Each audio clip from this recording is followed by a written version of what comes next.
Hey everybody, it's Dave here with Blue Bears Games again. Today we're going to be doing the final Brawl deck from the Throne of Eldraine 2019 Brawl series.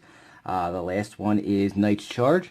I chose this last because it was the least likely that I wanted to do, just because I don't really think that there's anything in here I'm going to like. However, for the most part, this is actually going to be just to show you guys what's in here. And then from there, I'm probably going to end up cannibalizing this deck for other decks. I am 75% of the way through the Alayla deck that I told you guys I'd be doing. I'm another 75% of the way through the Aloro second part, just because when I split the decks, it was actually a lot harder than I thought it was going to be.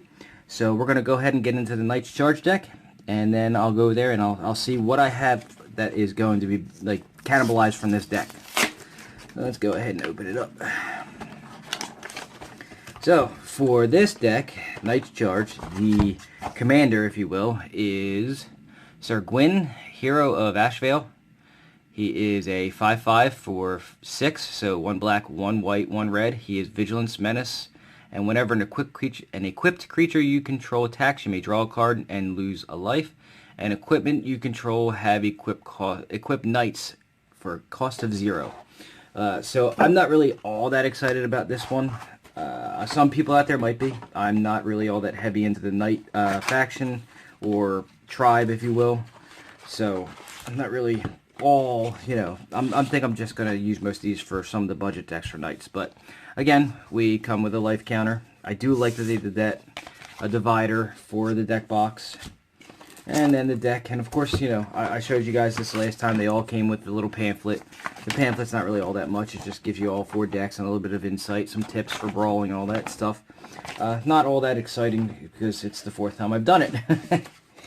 Anyway, so here's the box. The box isn't too bad. It's actually a cool picture on the front. And it's a nice sized box. These boxes were actually pretty nice. The entire package for all these Brawl decks was actually really nice.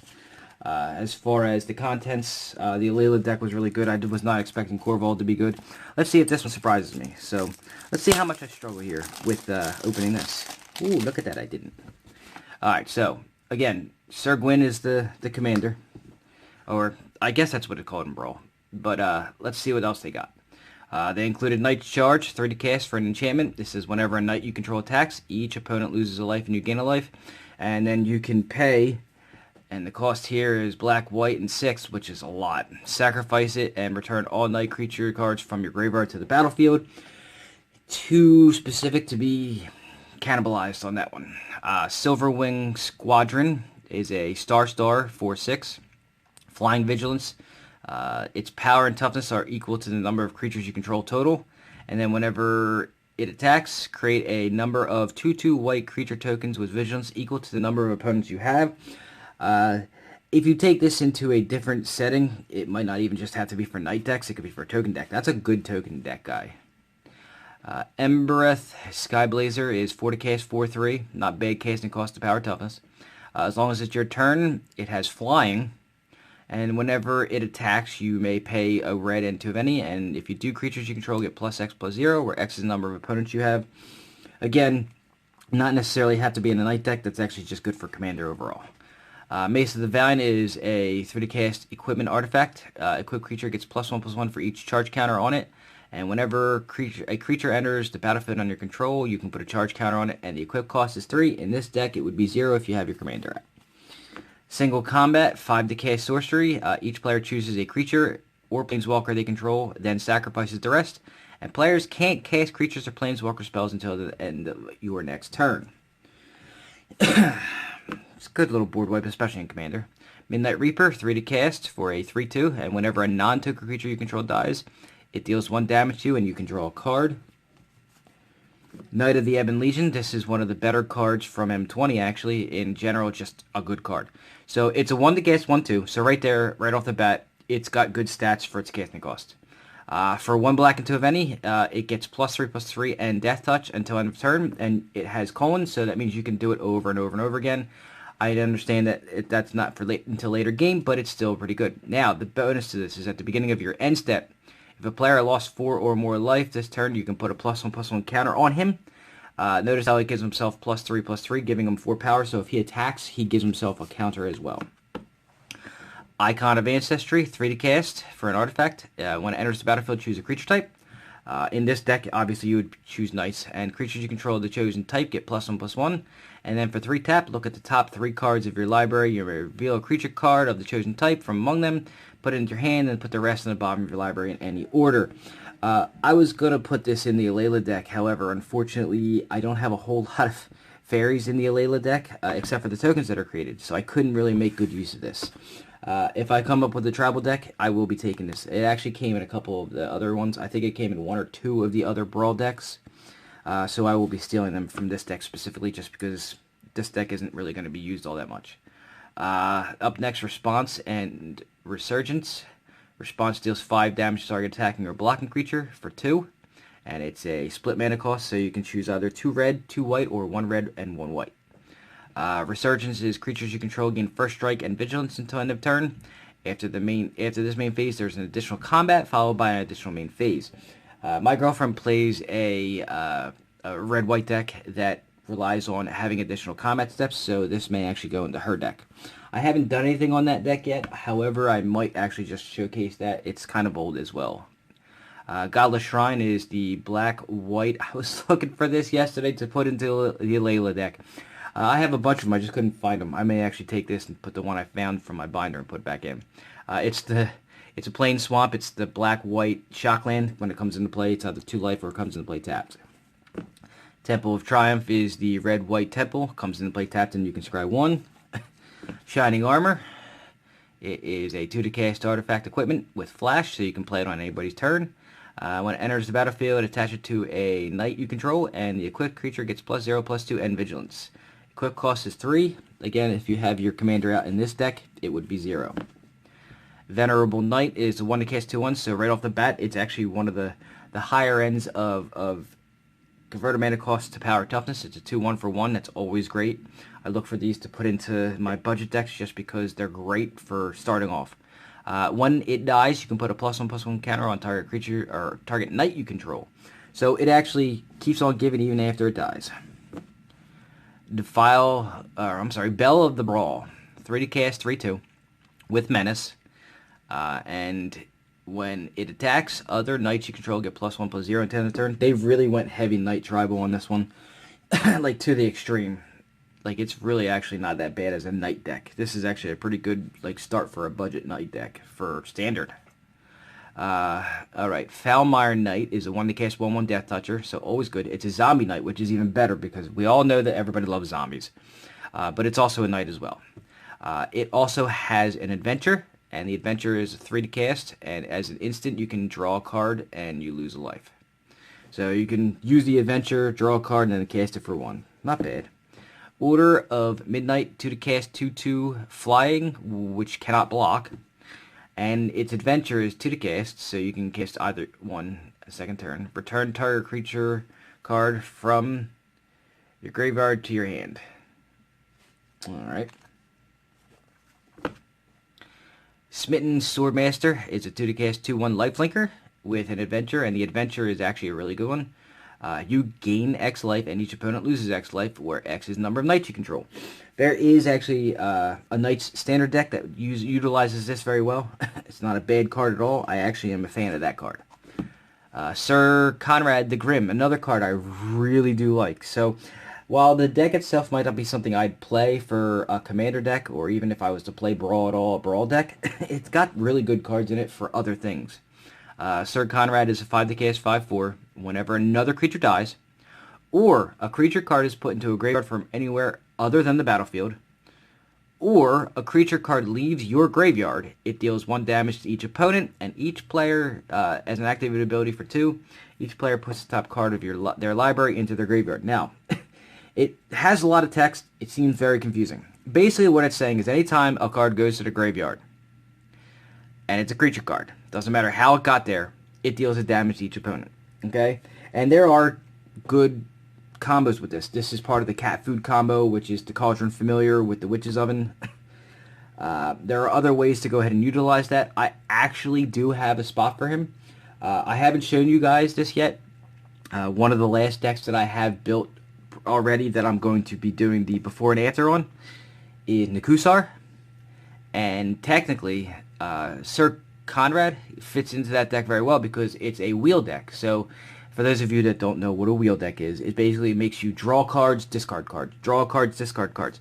So whenever a creature card is put into the graveyard from anywhere, he still does 1 damage to each opponent. So if he's out while I'm doing my wheeling and dealing is what I call it, he pretty much can be the kill card. So he's probably going to end up going in there. Crystal Slipper is 2 to cast. Artifact equipment, it's a red equipment. The creature gets +1/+0 in haste, and its equip cost is 1. I think that was just filler.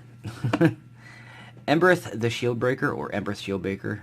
2 to cast, 2/1. That's a vanilla creature right there.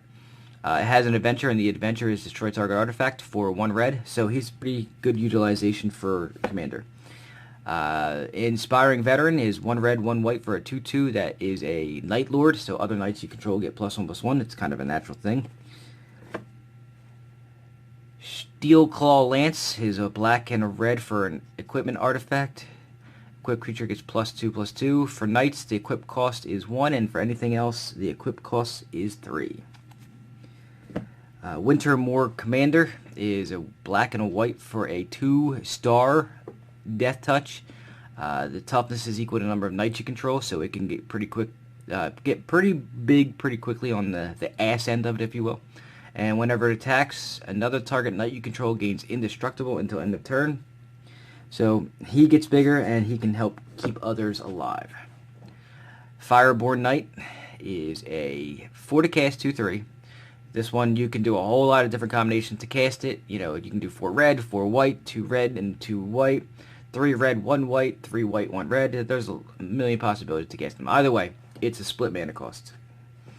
It is a double striking 2/3, and for 4, it can get +1/+1 until end of turn.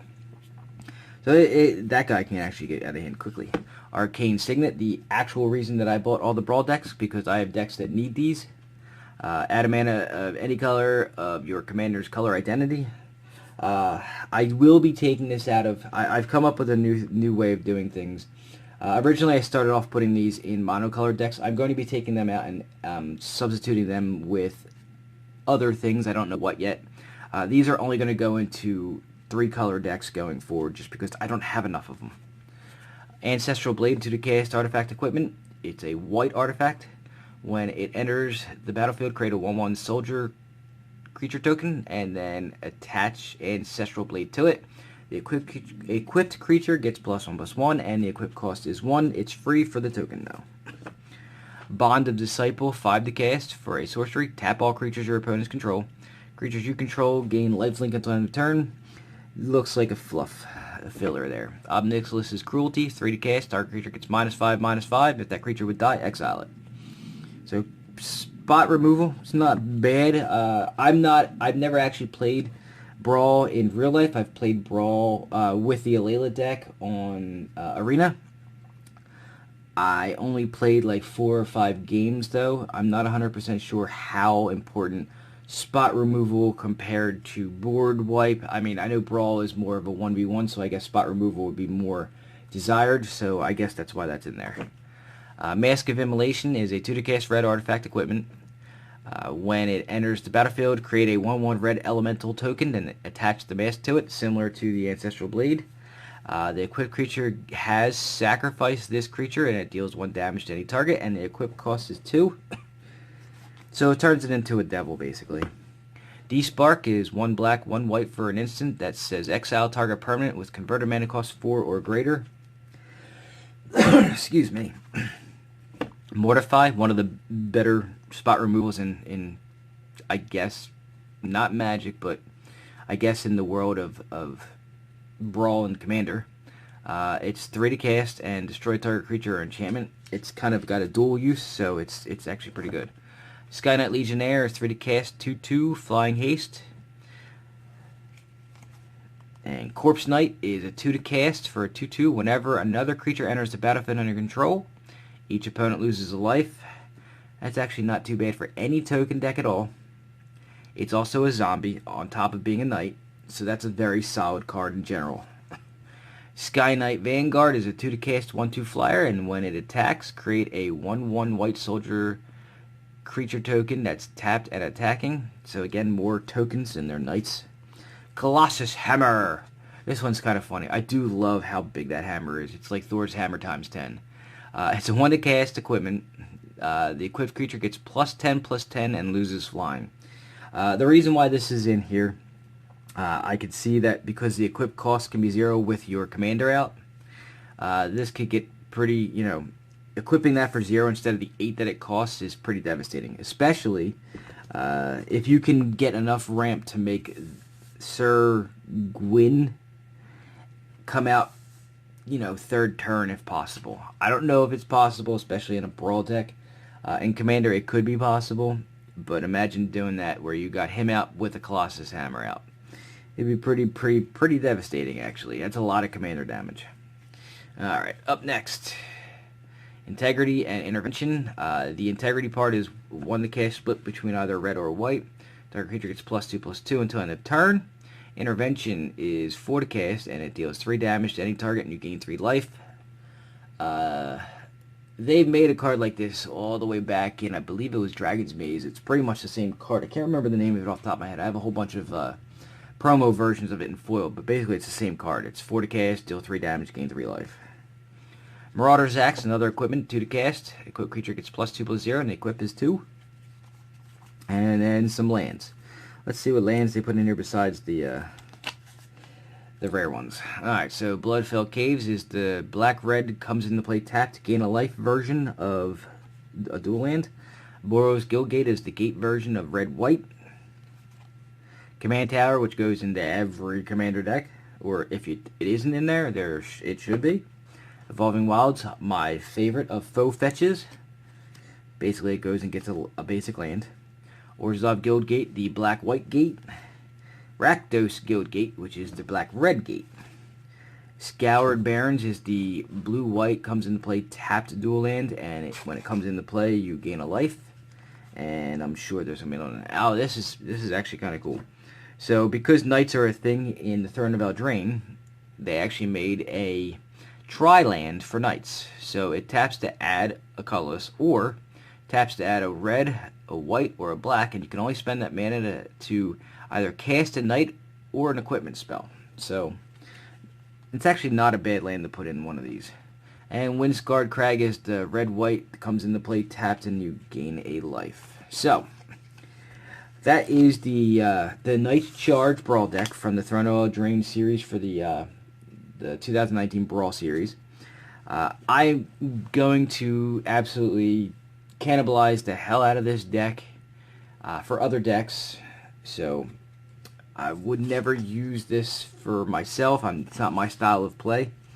But it is somebody's, and if you enjoy this kind of thing, I definitely recommend going to get it. It's got a lot of good cards. It's just not my style. So, that's Knight's Charge. I'm going to repeat myself from the beginning. I am most of the way done on the other decks. The plan for this next video after this week, next week's video is actually up in the air. So, Theros Beyond Death is releasing this pre-releasing this weekend. My issue was I was supposed to run a tournament for it, and I was supposed to pick a product for it as well, and unfortunately that fell through. I don't know what happened, but it didn't get done and the order didn't come through, so I had to go ahead and order more product. I ordered the product. Let's see if it gets here in time. So, the plan is if the product gets here in time, and it gets here by Friday, I will go ahead and I will be doing an unboxing video of Theros Beyond Death. I'm looking for a few things out of there. If it does not come out, I will attempt to finish either the Alayla or the Alluro deck. Unfortunately, it's going to be a little harder than I anticipated, only because some of the stuff in Theros Beyond Death I would like to put into both decks. So, I will go ahead and attempt to come up with one. Worst case scenario, I will end up doing a video on Saturday. So, stay tuned. I'll let you know what I'm going to do based upon that. So, Friday, if I get it in, it'll be a Theros Beyond Death unboxing. And then I will start to put the Alayla and the Alluro deck together for you Commander folks. and I'll go from there. If it does not come in on Friday, I will wait until Saturday, and if I have to, I will come up with something. I'll do another unboxing. I will actually preview my Nakusar deck for the part 1, and then start working on the part 2 on top of the 3 other decks I'm working on at the same time. So we'll figure it out. So anyway, that was, again, the Brawl deck, Knight's Charge, the Throne of Eldraine 2019 Brawl deck series. I'm, again, Dave from Blue Bears Games. I hope you enjoyed. Ask you guys to go ahead and do the normals, like, subscribe, share, all that good stuff. And I'll see you next time. Have a good one.